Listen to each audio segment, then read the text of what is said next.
یوسف ئەمین ئەولاوە کوردەی هەمووانی سەرسام کردووە.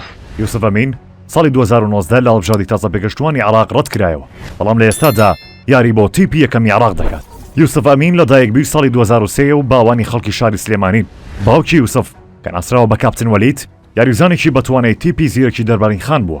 داوە کوردەکە لە ئاکادیمیای لاوانی ڤیکتۆریا کۆڵن دەرچووە و یەکەم یاری پیشەگەرانی خۆی لە 13 ئازاری 2021 ئەنجام داوە و بۆ بچووکترین یاریزانی مێژووی یانەکە کە یاری ئەنجام بدات. یاریزانە کوردەکە لە مانگی ئەیلولی ساڵی 2022 پەیوەندی بەلاوانی خوار 21 ساڵانی فایندۆر داوا کردووە و لە ئێستاشدا یاری بۆ ئینتراخت دەکات لە خولی پلە دووەکانی ئەڵمانیا. یوسف ئەمین پێشتر و ساڵی 2019 ویستی یاری بۆ هەڵبژاردەی تازە پێگەشتووانی عێراق بکات، بەڵام ڕەت کرایەوە و گەڕایەوە ئەڵمانیا و لە هەمان ساڵدا بۆ تیپی خوار 90 ساڵانی ئەو وڵاتە یاری کرد و ئاستە بەرزەکەی بووە جێی سەرنجی هەمووان بە بەشداریکردنی 10 یاری و 2 گۆڵی تۆمار کرد.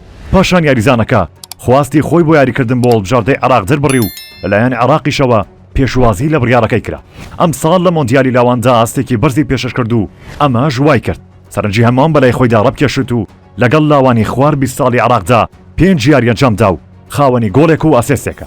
یوسف بە بنەچە کوردە لە چەند ڕۆژی ڕابردوودا بانگێشتی هەڵبژاردەی یەکەمی عێراق کرا و لە یاری بەرامبەر ئیندۆنێزیا لە خولەکی 64 هاتە نێو یاریگا و لە خولەکی 81 یەکەمین گۆڵی خۆی لەگەڵ بژاردەی شێرەکانی ڕافیدین تۆمار کرد و یاریەکەشیان بە 5 گۆڵی بەرامبەر بە گۆڵێک بردەوە.